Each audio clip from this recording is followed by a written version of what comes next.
as I'm sure a lot of you know, I believe in Jesus. I was raised in church, so I guess you can call me a Christian. Sure, why not? I believe in the whole, I guess, gifts of the Spirit thing, charismata, the Holy Spirit, prophecy and miracles and healing and all that stuff. I believe it's real. I'm mystical. Wow. But yeah, I am at a place in my life right now where I'm really questioning a lot of stuff. Not really questioning, just I guess reevaluating a lot of things in my life, things that I've kind of always believed and I guess taken for granted to some extent. And I guess I've been through this period for about a year or two now, maybe 2 years now. I've really just, I guess, been venturing out on my own and trying to figure out what it is exactly I believe, doctrinal wise. Yeah, I'm not using good grammar here, I know. So for those of you who are trying to learn English, and yeah, there are a few of you, I guess this is not the best video to watch if you're trying to learn good English grammar. Sorry, Songjun. So yeah, what this video is about is, I guess, my whole questioning of Pentecostalism in the church. So, okay, alright, I was raised with many Pentecostal beliefs and in many Pentecostal-like churches, whether they were actually Pentecostal or just non-denominational and did the whole charismata thing.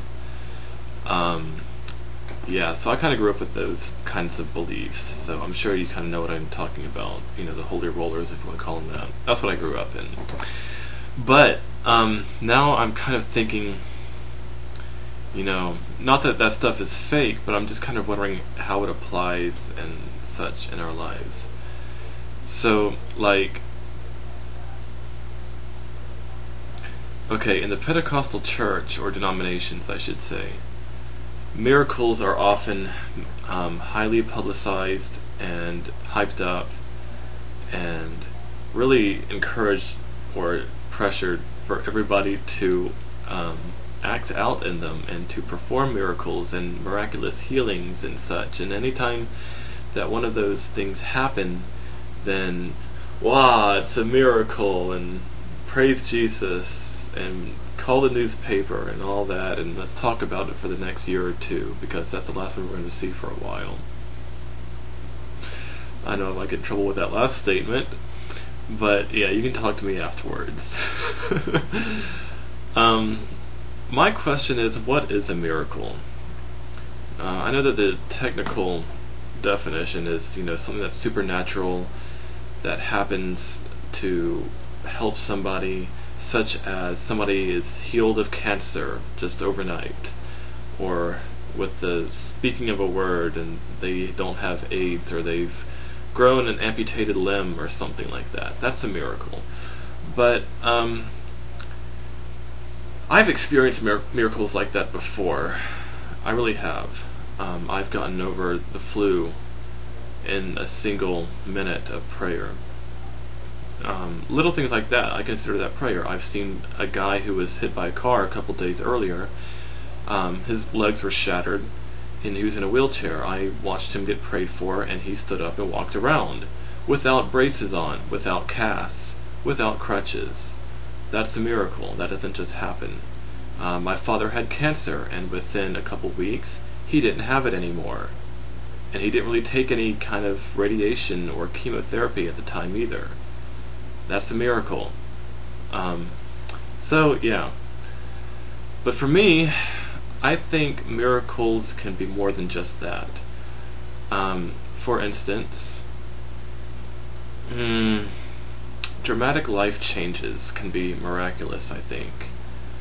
Like when somebody gets saved, when they become committed to the Lord, like really, really sincerely committed to Jesus, to the point that their hearts change and their minds change and their lives change over time, or even in an instant.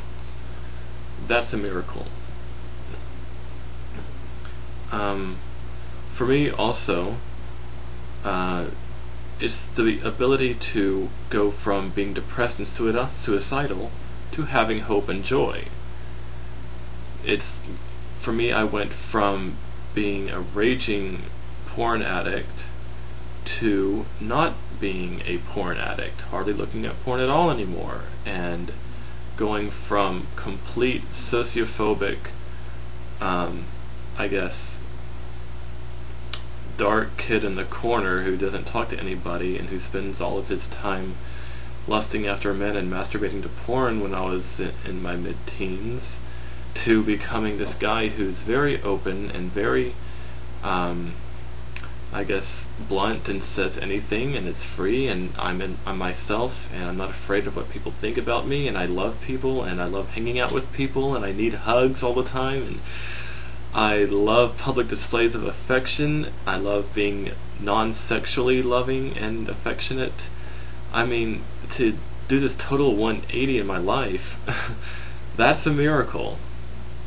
So, yeah, I think that miracles need to get, I guess, the Pentecostal viewpoint, the Pentecostal idea of what a miracle is, needs to expand some. It needs to go from just healing and supernatural, overnight, in an instance, changes, like parting of the Red Sea and growing of limbs and healing of diseases. That's all great stuff, but there are other miracles that God does besides just that, and I think that we need to give those things credit.